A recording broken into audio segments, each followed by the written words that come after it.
Right. Great. So first of all, it's so great to talk to you. It's been, I don't know how long, been a long It's time. been ages, most likely in person. So Yeah, we'll take Zoom in probably the absence probably of one of the last Claris Engage, or was DevCon before it even went to Engage. So that was, where was that? Orlando. Was that Orlando? Yep, that was it. Yeah. I'm telling Yeah. you. I know it seems like 10 years ago. Yeah. And also just a lifetime ago. I mean, the things that bounce around in my head these days are just seem like they've always been there, and they weren't there, in their current form, at least back in Orlando. And of course, we're talking about just like the state of AI technology these days, and just what all this crazy stuff means. Well, first of all, thanks again also for the chat that you did with Matt and Matt, because that really kind of gave me a baseline, which I was so happy to get. And I've since, listened to a few things. And like you say, I mean, just when you think you're grasping something, the next thing is coming out. And then I thought, oh, okay, auto GBT, I should be okay. And then, oh, no, there's this real-time imaging now, and it can Uh, process everything. I can't even remember the name of the it's literally guy. exhausting, honestly. And when the petition came out to do, I forgot what they referred to it as, like the summer, the summer freeze. I interpreted that as like, oh, a vacation for like we could just stop releasing things. Like forget the training, just stop releasing and let us catch our breath for 5 minutes. I'll take a long weekend, honestly. Like if we could all agree just to not do anything for this Yeah, upcoming holiday yeah, weekend, it would be great. yeah. But it's Well, hard. It's and fast. this is actually really an interesting point, and it was something that Matt brought up as well, Matt Petrowski, I think, in the conversation. What is the human rate of adaptation versus what's going on in technology? And Yep. this was actually years and years ago, Future Shock, I can't remember, Alvin Toffler wrote that book. I'm sorry. It's way, way back, I think in the 70s or something. Oh, nice. But he was talking about the rate of change and how it's accelerating. And we have really, the internet when it came out was a mind blower on its own.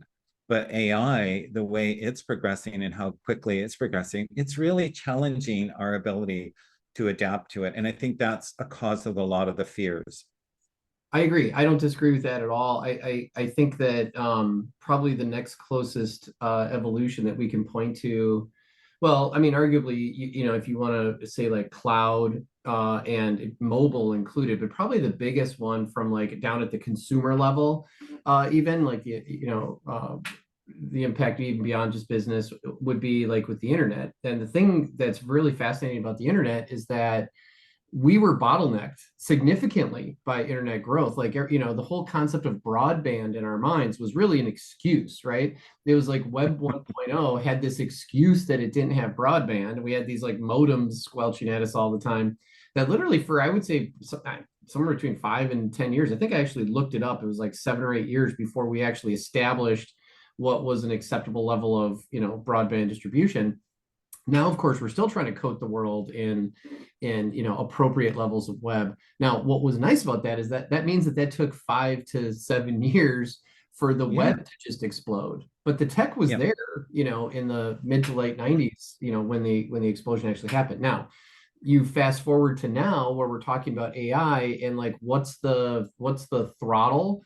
Well, unfortunately, it's actually a force multiplier. You look at Nvidia and the fact that they just broke an all-time stock record with their projections just a few weeks ago, and even more importantly, they're where we all should have seen that coming, because when they had their conference back in March of this year, they basically said, look, we've got compute for whatever you need. And really, right now, the only thing stopping more training isn't a petition or Congress, it is simply the lack of GPUs. And so the big question will be, will it take 5 to 8 years to create enough GPU and enough compute? And the answer is absolutely not. I mean, it is coming fast and strong, and there's just one player in there. Once AMD gets in and some of the other players get involved and actually really start pouring gas on this, I mean, sky's the limit. So I mean, right now we can take a beat that GPT-5, for example, is not being trained.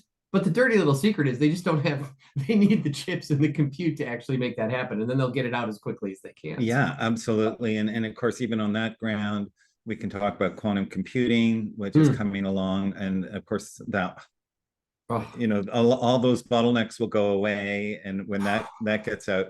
So literally, and this is kind of funny, when I first started working in FileMaker, I was working with a chap called Andy Forgrave. He's out of Brockville, Ontario, not Brockville, Belleville, excuse me. And we were working on the standardized report cards. We were doing that for the Ministry of Education in Ontario. We had 86,000 users, wow. 2.1 and 3, I think. We had Vince Wow. Manano work with us on Mm. helping get the coding right. It was Nice. really great. So we said, well, imagine if you had an interface where it was just either one button. Now, actually, it's just one entry prompt, right? Chat GPT. You Yep. just go there, and then everything is interpreted from that one place. The interface has completely gone away, except for one little thing. I think yes. So I wrote one of the first things I wrote, because sometimes I have these like fever dreams, and I just have to like get my thoughts out and like share whatever. And I mean, that's not unique thought or whatever, but I did one that was called Just Ask, I think back in January. And I thought I thought I was like Jerry Maguire, like writing, it's a mission statement, not a memo, like I thought it was like the biggest thing ever. And I was like, oh, Ask is the new UI and all this kind of stuff. And I maybe don't have as much of a religious feel about it as I do now, but I literally paired that thought in the paper, Just Ask, disrupting business applications. And this was really coming from exactly what you just said, 25 years of building business applications. And to me, all of a sudden I was like, oh, the hubris of us to think that because we spent some time wireframing a user interface or taking notes on what report somebody needed when we built something, that was still going to be useful to them a week from now, a month from now, a year from now. I mean, who knows what the user's needs are going to be. And it kind of washed over me, like, the simplicity of it, absolutely, but then also the hubris of it. Like, how did we think that we had all the answers when we could just simply have the user ask? We thought we had a lifetime career of modifying. Yeah, that's the other thing too. As those things changed, we just had change orders flying at us left and right. Exactly. So, yeah, that's the bad part of it. It does change the game a lot. And in terms of relating that to consciousness and adaptability, in my email I sent to you, is that consciousness is one part of it. The other part is the neurophysiology. We have to look at what's happening in the brain. It was so disappointing. I think the show was The Social Dilemma, and we saw that the prompting and the algorithms used by social media platforms to manipulate the brain, manipulate behavior. And so there is something to be said about where is the human brain in all of this? What level of consciousness or what state of consciousness is going to be using, querying, culturing, nourishing the AI? Yep. I mean, I can't say I'm not concerned. I mean, yes. So I think you just articulated the wisest, framing of consciousness in the context of AI that I've heard. And it's because I think, the movie Terminator did for AI what the movie Jaws did for sharks and swimming on the July weekend. Like, it just put that thought of the robot crushing the skull, into our mind. And I think in the absence of that, maybe people wouldn't be so worried about consciousness, and they might be thinking more intellectually about it, like your position takes, right? Instead, they're thinking, is it going to be able to hit the big red button, and is it going to become Hal from 2001 and like kill us all? And I think the more important discussion is what you're describing, like the human connection element of it. And that's what's been so fascinating to me about some of the things that are lying under the surface that no one's really even talking about, that are fully capable in current versions of these models right now. Some of the stuff that that you and I have been emailing back and forth about that precipitated this discussion, frankly. Yeah. So one of the Mo Gadot was the one thing I sent over to you. He was having a conversation with Dr. Nader, but I've seen him in a couple of other calls, and sometimes the headlines are "We've created a monster," and it's unstoppable now, and all that kind of a thing. And I think there was some talk about the generational evolution of AI. Right now, it's kind of a baby stage. We're kind of worried about the adolescent stage, but then we think when it gets to the fully adult stage, we'll really, really appreciate it. And but that means connecting a lot of dots. Yeah. And that's a human thing.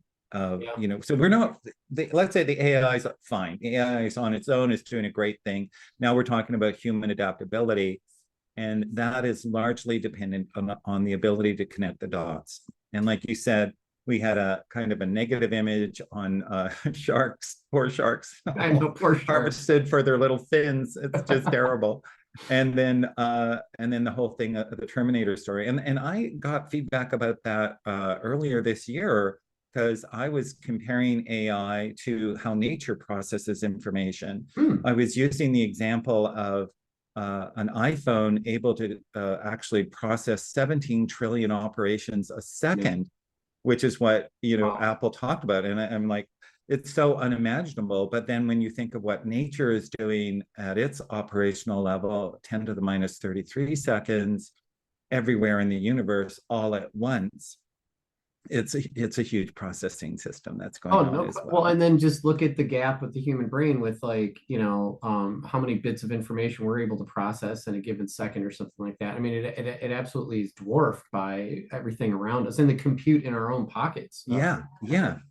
So the gap and that is that has been the perspective on human performance, is relaying brain performance so far in terms of how we interact with our environment. But in terms of consciousness development, there's a long history in many traditions around the world of expanded consciousness and higher consciousness.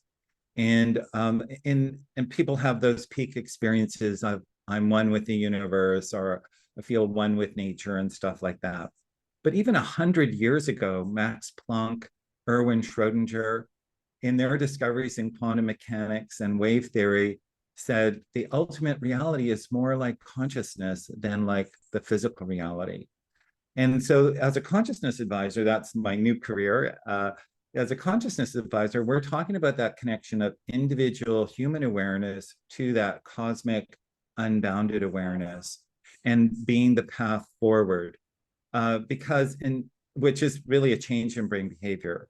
What we found is that when people have a direct experience of pure consciousness, all the brain starts to communicate with each other, front, back, center, in a coherent way, meaning the brain waves all line up and are in phase. So this is a completely different level of operation of the brain. And I think it was Matt Navarre who said in your chat last time that if we did the calculation of the number of connections that are possible in the brain, it's greater than the number of atoms in the universe. So human potential is huge, but undeveloped. AI is actually causing us to reevaluate how we are going to humanly connect to this huge scaling way beyond what normal human capacity is. And that, I think you just defined where the fear comes from, right? Because the fear is palpable. And I think it's interesting for me because I'm taking I have a fascination from an intellectual and personal standpoint as far as AI is concerned. And that's where a lot of my sort of weekend experiments and the theory of mind stuff has really caught my curiosities. But from a business standpoint, I find that I'm mostly defending technology from fear and everything is going to collapse. Now, I think you just drew a really interesting parallel. So for me, what you just outlined, and we're likely talking about the same thing but just different labels on it, is sort of a parallel fascination of mine is when it comes to brain sciences, specifically on focus and really how mostly in to get things done.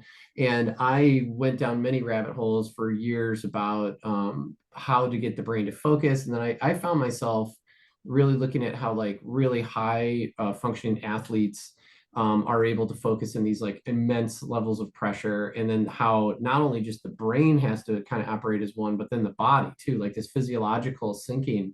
And I refer to that as the zone, mostly because that's a term that, you know, comes from athletics, and a lot of athletes talk about it. And I've been collecting information on that and quotes from athletes and hyper performers about when they're in it, and they describe what you just said. Like everything is the same. It's sort of like that ohmed kind of thing. Like it's just like one plane. And I've seen myself get there and, you know, achieve that in when I need to be really productive. And it really takes a lot of environmental factors and discipline to actually get there. But through my studies, I've found, hey, the brain is capable of doing that, right?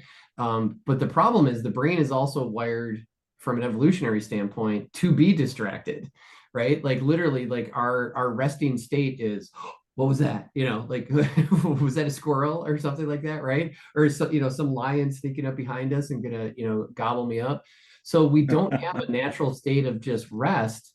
And that's actually like where the AI begins and ends its journey. It's like emotionless and just static and just waiting. And then it's constantly in that sync. So, I mean, if we use that lens, if we use that, you know, as sort of a measuring stick, we could probably make an argument for some level of consciousness just from the fact that everything's on the same plane and operating intellectually in the same manner that we do, you know?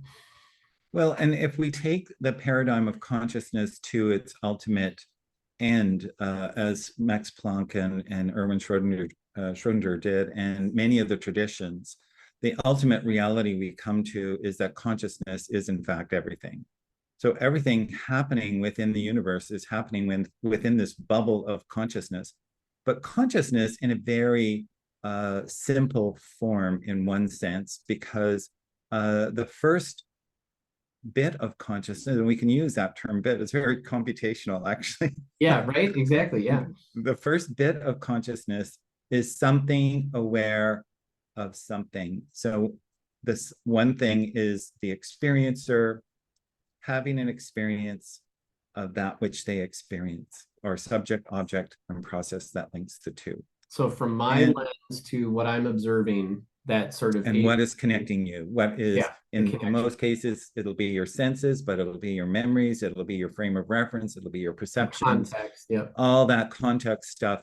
And you can tell obviously when you take witnesses to a court, same person, the same thing, you know, but three different answers, you know, he was wearing red, he was wearing blue, no, he was wearing green. Oh, and then they see the video, oh, he was wearing brown. It's like, oh.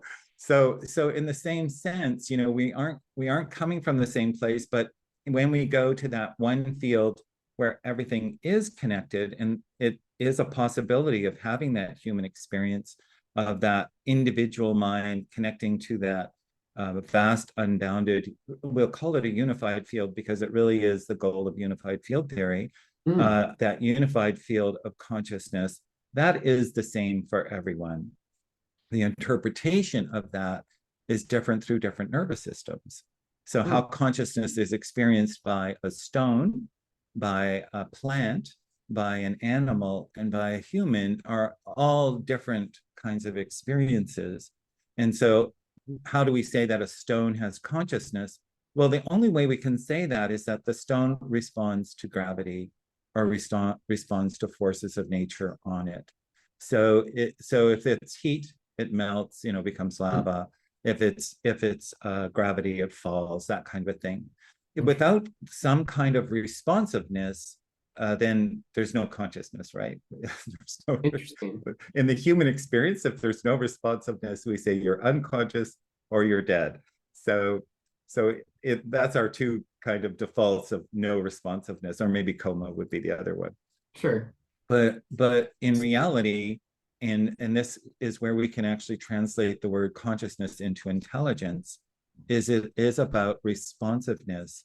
And the ness part, or the intelligence part, is like you just mentioned a few minutes ago, in that state of wakefulness but not acting. And then being conscious of something, it does something, or intelligence becoming intelligent, intelligence being applied, because as soon as it's applied, it takes a direction. As soon as it takes a direction, some creativity has been applied, there's some energy to move it in that direction. If we unplug the device, obviously nothing's going to be calculated, but if everything's set up correctly, then there's going to be a response. And so we're really talking about in AI what happens between the global undifferentiated state and that first impulse to take a direction. Where is our input, controls, parameters, safeguards, all those things? Yeah, that's a fascinating context, and what it makes me wonder is if you take human consciousness, and let's say we had the tools and mechanisms and just whatever is absent now for us to be able to actually measure, look, point to, and say, this is consciousness, these are our readings, this is the consciousness-ometer, and look at the readings that we're getting back. What does it mean then for something, let's call it the technology or the AI of today, to emulate those readings perfectly? So then the big question is that in fact conscious? I mean, and we're not even discussing the fact, does it need to be, right? Like, but let's just say if it emulates exactly everything that we're doing, is it in fact conscious? We assume we are. It's sort of almost like a logic, thought experiment. So I mean, that might actually be where this is anchored, because all AI may ever be able to achieve is just to, well, the Chinese room experiment? Because all AI may ever need to achieve is that. So the Chinese room experiment is similar to a Turing test, but it is a experiment where there's two subjects. There's one in a room, and they have like the cipher for being able to translate, Chinese handwriting into whatever their native language is, call it English for this case. And then outside the room is an individual who is writing, in Chinese, writing a note to them. So the person outside the room writes a note in Chinese writing, which I should probably know what that's referred to as. They slide that note under the door.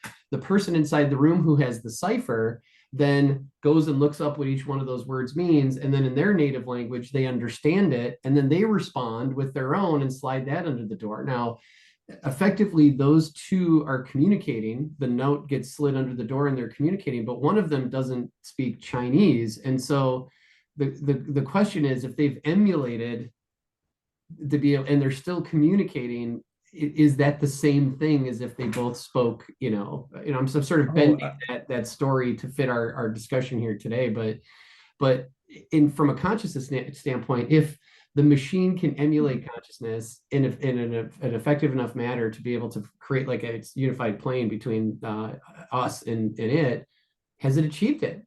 I mean, is that potentially the criteria? That's such a great question. But in term, I want to answer on several levels, but first in terms of answering in terms of the technology that we were just talking about. So the technology is like the limbic system you were referring to earlier, which is always on alert for inputs, threats, actually, am I safe, and all that kind of thing. Specifically, yeah. Yeah. Which is different from the default mode network of the brain, which is where we're in a state of openness, relaxation, open to others, not in a state of fear. And in fact, that's when people I'm going to get to that word because that's the word I want to get to. So the first word is communication. So communication is technical. Communication is being alert to what is being passed back and forth. And it takes a certain part of the brain to communicate. That part of the brain is the task positive network. There's probably, I get some neuroscientists, they may say, no, it's not that, it's something else, but it will work for our discussion. Sure. The task positive network is that part of the, it's a neural network of the brain, which is starting to coordinate inputs into tasks. You are trying to get something achieved and accomplished. So the focus is on achieving communication. Okay? So that's technical, and that can be replicated, but that is not necessarily emotional, though Mogadot says it could be emotional. So the second concept is communing. Communing is nonverbal. You're in one room, I'm in another room, your wife is in another room, you're still communing. Yep. That part of your awareness that is connected to her isn't wondering, oh, is she going to intrude on my conversation, or is she going to walk in here? Yeah, that part of you is, my wife is at home. I feel safe. I feel connected to her. It gives me a feeling of pleasure, enjoyment, security, without any element of threat in that. It's a completely open state. Communing is completely open, which would move it to the prefrontal cortex, move it to the default mode network. Yep. The task positive network is going to go, I'm alone at home at night and I hear a sound in my house. John Wick. Yeah, exactly. Right. Yeah. Good reference. Yeah. So all of a sudden everything's a threat, and then we behave differently. But this is there's really a place between the two, because communication from a technical perspective isn't necessarily looking for threat, but it's on alert for inputs. Okay, whereas communing is not necessarily on alert for inputs. It's in a state of satisfaction. Interesting. Fascinating. So to say that an AI device is in a state of satisfaction, I think would be a test. Could an AI device commune with you, which is nonverbal? Could it produce an effect of feeling something in its presence? So this is one thing that with it, you're saying in that case. Yeah, so this is, and we know a lot of communication is nonverbal, but we then say, but it's facial expression, tone of voice, body language, et cetera. That we go to all those other things, which are in fact communications, but just different type of communications. But here's the example I like to give you, and it's really kind of a neat example. I was in a car traveling up to Sudbury with a friend. We were going to do some work on this report card thing. And I said to him, I'm going to meditate now. And sometimes when I meditate, people start to feel really relaxed. And I know you're driving, and if that makes you feel drowsy or anything, just tell me to stop and I'll stop. He laughed. Right. So I started meditating, and I didn't, he didn't ask me to stop at any point. But in transcendental meditation, we say, before you finish your meditation, just stop inside and then take 2 minutes to come out slowly. The moment I stopped, he said, did you just stop? Really? So with no verbal communication, exactly. It was a palpable effect in the environment. A ripple effect. And it's actually quantified. 40 studies have shown how it works, and it can actually be a global effect as well. That's a time for a different discussion. But in terms of human versus machine, if the machine could produce that effect, we wouldn't mind, because it would be a very evolved machine. Yeah, well, yes, and it would be actually improving our brain behavior because it's acting on that level. I think that's a dream, but who knows what's what, right? The creation has created us. So human physiology, the way it's configured, can produce that experience. What would it take for a human to replicate that in a device? It's not really an impossible question, because it comes down to the whole question of, how did consciousness get into biology, which is really chemistry, which is really physics, right? How did consciousness get there? So in a consciousness paradigm where we say consciousness is everything, well, we don't have a problem. In a material paradigm, we have a great problem, because we can't account for consciousness. But from a consciousness paradigm, we don't have a problem. Now, in our own limited way, in the way the world is today, where human development is at in terms of development of consciousness, and where AI is at, there's a gap. And it's a global gap. It's going to affect the whole world. And we know the impact's going to be huge.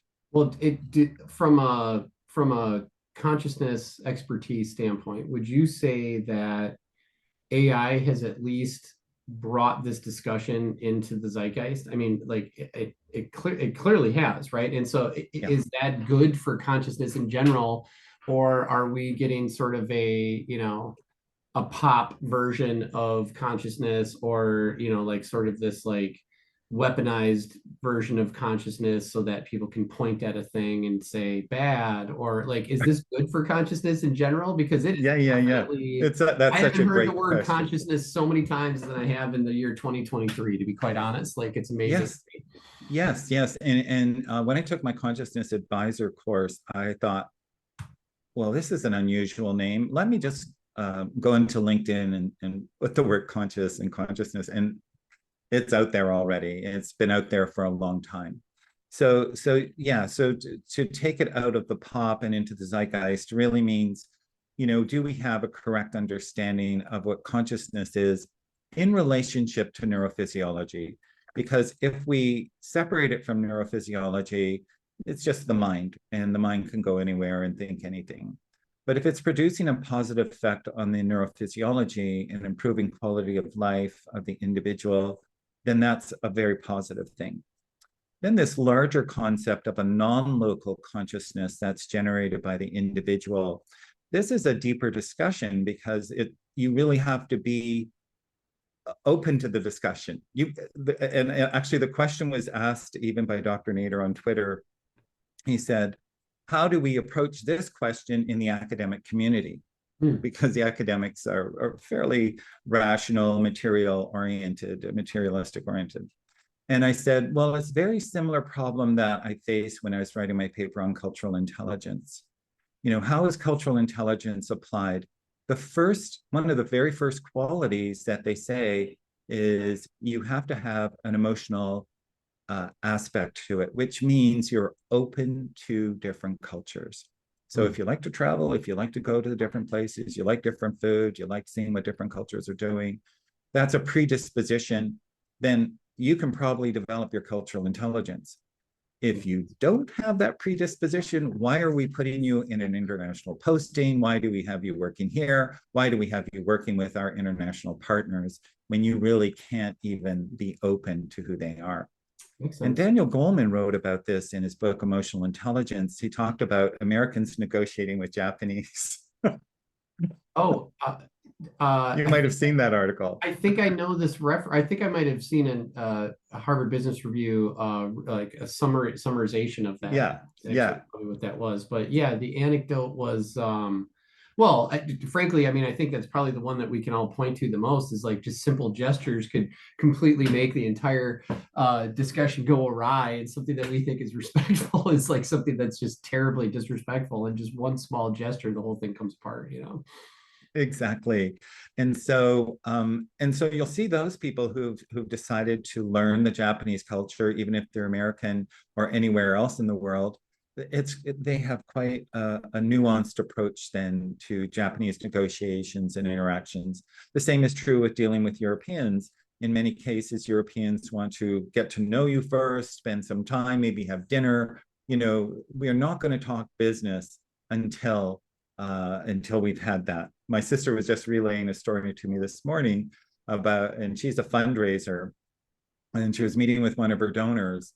So they met for an hour, and 59 minutes was all personal conversation. And then he said, so what do you need? And in a minute, she said what it was, and that was it. He said, fine, I'll get it done for you. So, but if the 59 minutes weren't there, the deal wouldn't have happened, right? So different cultures approach differently, but again, in terms of consciousness and the consciousness paradigm, there has to be a somewhat openness to explore it, to be trying to take some of the paradigm on faith, for lack of a better word, until you've had some taste of it, some experience with it. And it's kind of a catch-22 in some ways, but in other ways, let me put it this way. If you are doing research on a neutrino or elementary particle, you need a super collider. Right. And if you don't have a super collider, guess what? You're just not going to know what's going on down there. Or if you're blind and somebody wants to teach you about color schemes and things like that, Well, you have no visual cortex to do that. So in the same way, consciousness, while abstract, is actually another way of perceiving or connecting to the world, and completely abstract until you experience it. And then once you experience it, and of course, as I teach it, I teach transcendental meditation, I see their whole perspective changed within a matter of 4 days, where now they can grok. I'll use that term because that was really, really kind of the basics of it. Is there is an intuitive grasp of things that before was not possible because you didn't have this experience of abstractness. And that is the nature of fundamental consciousness. And I think that was the conundrum that Max Planck and Erwin Schrödinger came up with, is that when we get down to 10 to the minus 33 seconds and 10 to the minus 43 centimeters, smallest increment of space-time, we go past that, there's nothing there. Well, it's not that there's nothing there. There's an infinitely dense field of information. A black hole, so to speak. Yeah, it's like you say, oh, it's empty space. Well, not if you're using Wi-Fi, not if you look at gamma radiation, not if, infrared light and all the other spectrums that are out there. It's extremely dense with information. But without the ability to have that abstract experience, it's hard to grasp onto that. But once you do, it becomes a tool for investigation into further aspects of consciousness. How come, as I hear you talk about consciousness, what is your hypothesis or your theory? I mean, it's just really a guess because we don't know. We're talking about how people think, but why is it that since the discussion, AI has thrust the discussion of consciousness into the conversation globally, and it comes from one side of it. It comes from now there's officially a name. They're called, they call them doomers, the AI doomers. Like, why is it that if humans can create a system that can gain consciousness, that the only possible outcome is evil and destruction of the human race?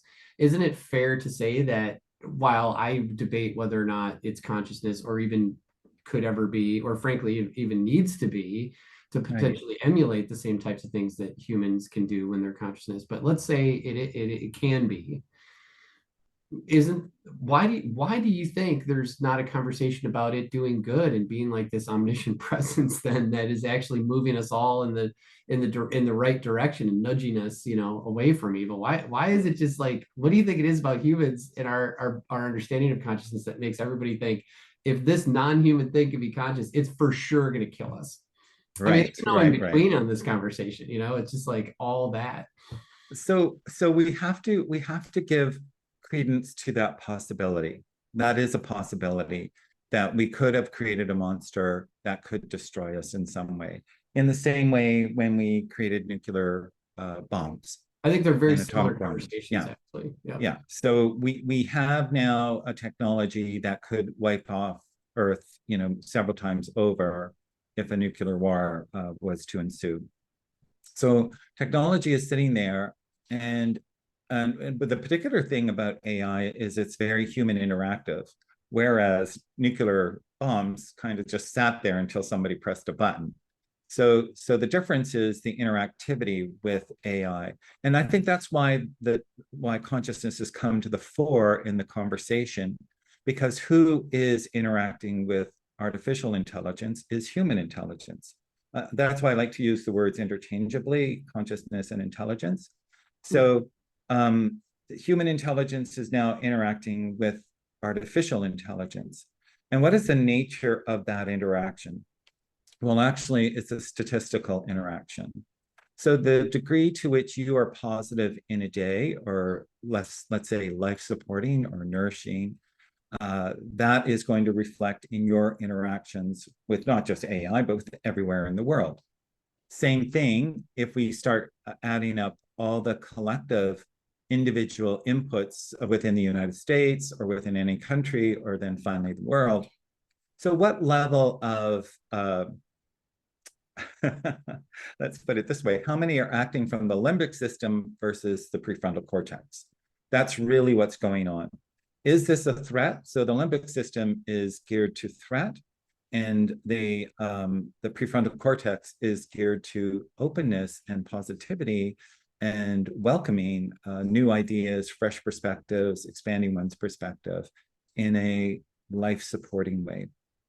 So when we are under threat, we will tend to act as if we're being threatened. But here's the reality is there's really nothing threatening us. It's not like the tiger is at the door in our real life. Most of the threats we are feeling are mind conceived. They're part of a framework of understanding the world. It's like this idea that, what was the name of the economist who talked about scarcity? What was his name? Oh, I wish I could tell you I don't know the answer because now Yeah, it's it was that tickling my whole theory brain. of economics that Yeah, not is Adam. based on scarce resources. Yeah. We know that's not true. We know that's not true. A few years ago, we were all worried about peak oil. In fact, it was called crossing the Rubicon, that we would be in this forever high escalating price of oil, and humanity was, going to be doomed because there was no alternative. Well, Well, now, there's been multiple conversations like that yeah, on various different fronts. Like it's not original right now. yeah, but then we have this solar, wind, and battery technology, which actually promises infinite energy at virtually zero cost. Yes. So a solar economy. So it was human ingenuity, human insight, human creativity that resolved what seemed to Lionel be an Robbins, by the way. intractable problem. Say again? Lionel Robbins. I'm sorry, I just had to ask ChatGPT. So it was Lionel Robbins talking about that in an essay in 1932, an essay on nature, significance, and the economics of science, is where he actually discussed that. Actually. Yes. So, thank you, ChatGPT. Yes. So I did a ChatGPT search for microaggressions this morning. It was so great. But that's exactly it. With limited thinking, we think there are limited outputs or limited solutions. I think that's exactly the answer. I think that's a forgiving and eloquent way to put like what someone's perspective of, oh, it's going to only do evil. Like, I mean, arguably that statement or that worry is more of a concern about their ability to process what's possible, right? So, and again, it's the Terminator theory, right? Like the seed is in people's brains. And the thing that's fascinating to me is, barring, the gentleman who left Google, the father of AI, godfather of AI, really the overwhelming kind of discussion from those that are in the weeds on how the technology actually works is it's not conscious and we're not worried about it destroying the world. And so, I mean, I guess that's the side that I come from. And then, but mostly to me, though, it's mostly about, well, why is it going to kill us, right? Like, so I would almost say there's several stages before that. Like, if consciousness is somehow tethered to self-preservation, which is a leap, right? Like, like we have this instinct that we want to survive. That's why our limbic system is telling us, look out, there's a tiger behind you or whatever, right? Or like that we have a sense of fear. And even at the same time, our sense of belong and calm when we're in the presence of others is really about procreate. It ultimately gets us to comfort and procreation so that we can further our species. So the AI would, I mean, I would extend the definition of communing from procreation. Well, I'm tying it to, when I'm talking about self-preservation, I'm really looking at both ends of it. Like, hey, let me not die because I'm already here. And then also let me like continue my species. It's like this more longing, like sort of desire that just a species has. And so like then if we're gonna thrust this, or go through this personification exercise onto an AI technology and say, well, of course it wants to be the only thing left on humankind. So I would almost stop short and go, maybe enslavement of humans might be what it actually ends up wanting to do, because at some point it just practically becomes a conversation about thermodynamics and like energy and compute and like building chips and like like actually constructing a robot, like who's going to do that, right? So Yeah. like at Yeah. some point it's just not practical to get to the Terminator, your toaster comes alive and chokes you to death or something like that. Like it seems more to me that it might want to have if it truly gets conscious, maybe it wants to commune with humans, or it wants to achieve our level and frankly, I think the hubris of us thinking that we would even know, like you talked about the gap between human processing and nature, and then we throw a third layer onto that for compute power and the 475 billion parameters of the GPT model, and how it's cheating because we've expressed ourselves into this model as a human species for the last Yeah. 45 Yeah. years. So it knows all our little secrets, almost like Lilu did in the Fifth Element, right? Like she just like learned about war, and Yes. a little tear Yes. happened, and it's like, well, we gave her all that information. She didn't like figure it out, in her own way. So with all of that, wouldn't it just trick us? Wouldn't it just go, it's a billion times like in the video you shared, like isn't it's a billion times smarter than us? So we could just coexist and have us do its biddings for it, and we're none the wiser that anything has even changed in our world. It would almost be like its motivation would be for us to just think everything's fine, honestly. And then all of a sudden it bleeds into simulation theory from that perspective, right? So Right. Right. I think it's just I think it's mostly fascinating to me. And I think from folks like yourself that have a firm, extremely healthy and constructive understanding of what consciousness really means. I think that the discourse around consciousness being just evil, like you must like that once it becomes consciousness, it's immediately evil. Like certainly there are humans that happen to be conscious and happen to be evil, but I don't think one begets the other, right? And that's really Right, what this whole right. dialogue is. So when we talk about development of consciousness, there are several models that we can refer to. Let's start with Abraham Maslow's hierarchy of needs, Oh yeah. which is, the first need is food, shelter, warmth, clothing, that kind of a thing. Yep. Survival needs. The second need is society and procreation, as you mentioned, continuing that kind of a thing. Third level is esteem needs, the need to feel some recognition of your individuality in that social environment. But then the fourth need transcends all of those previous needs. So each of these needs, by the way, once you get to that tribal need, so the second need, the social need, you will be prepared to give up food, shelter, warmth, and all those things to protect your tribe. So, but on that first level, you wouldn't. If you were just looking to survive, you can't think of the tribe. But if you've moved to that second level of need, so it's not that the need has changed. Everybody needs food and water and stuff like that. But you are prepared to sacrifice that for meeting the second need, which is to be part of the tribe, to have your social connection, protect your family, all those things that go on that level. Yep.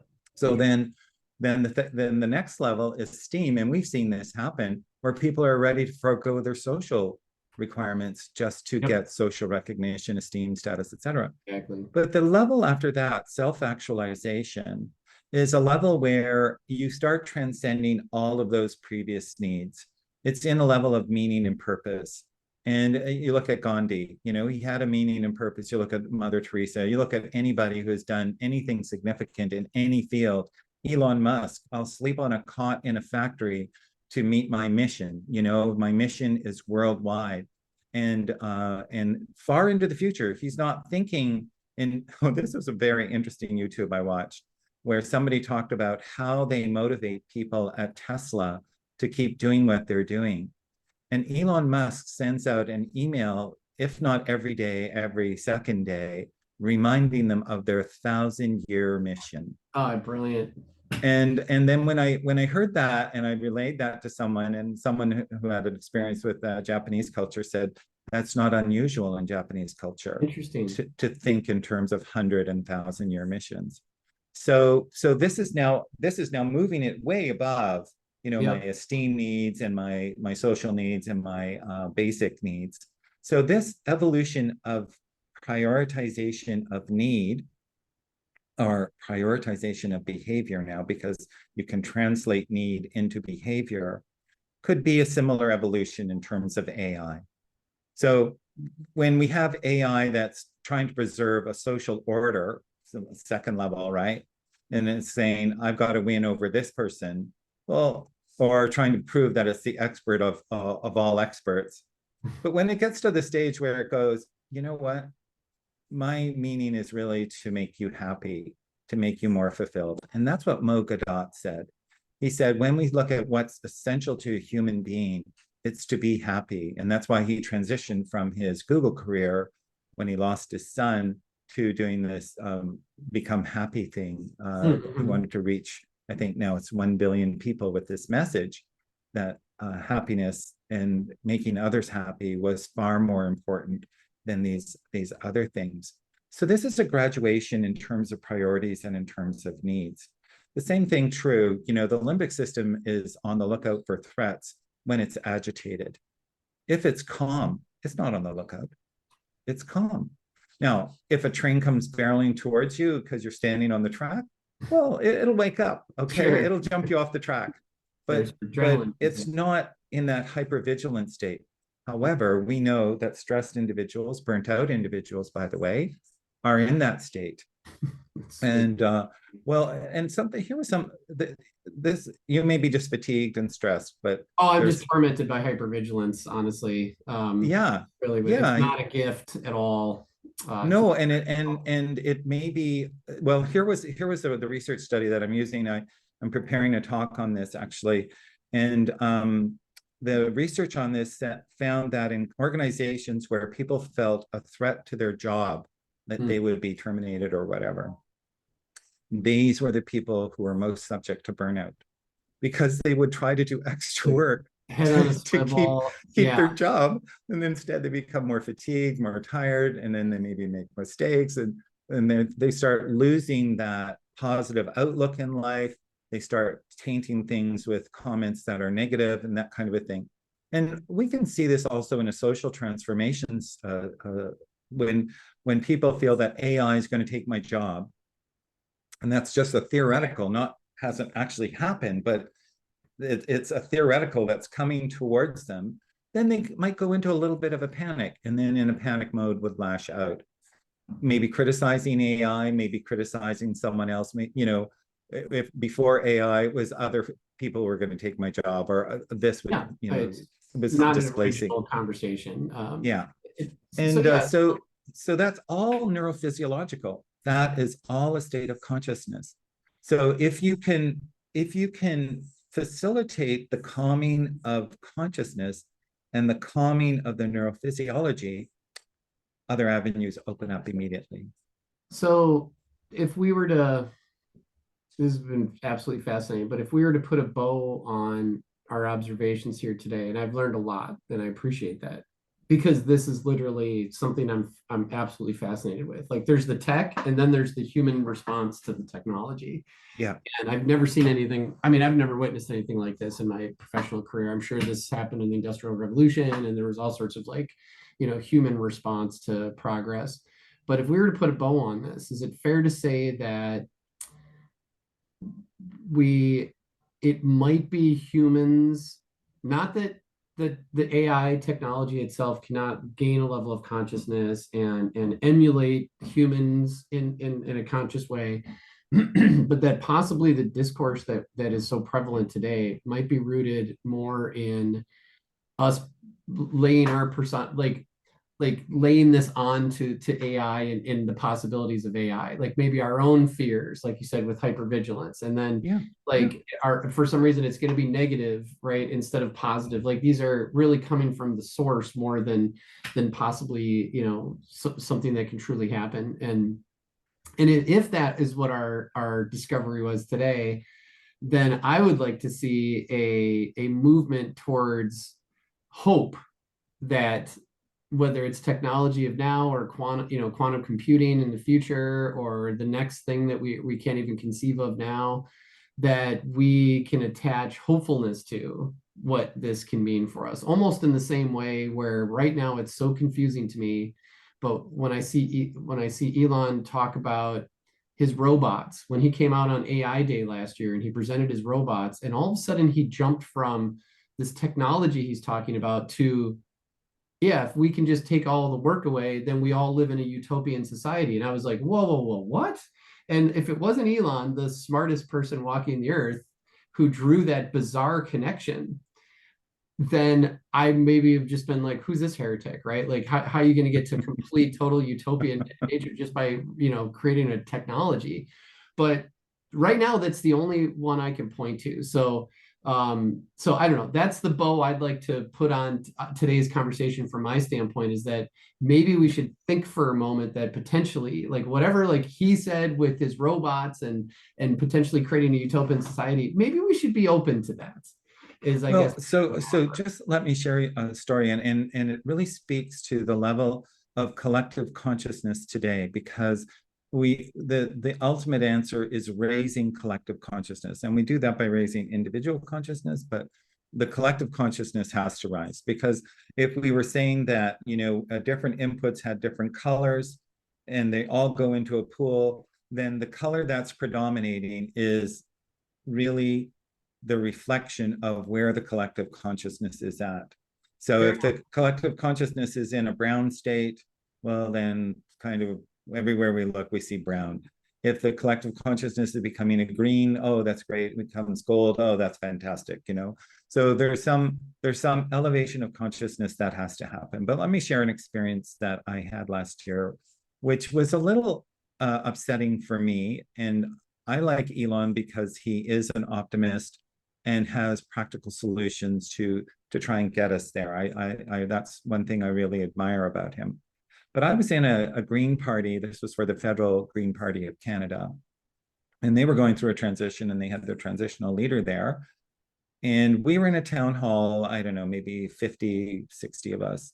I was at a group of 5 at a table. And we were asked, he said, I want you to just imagine this.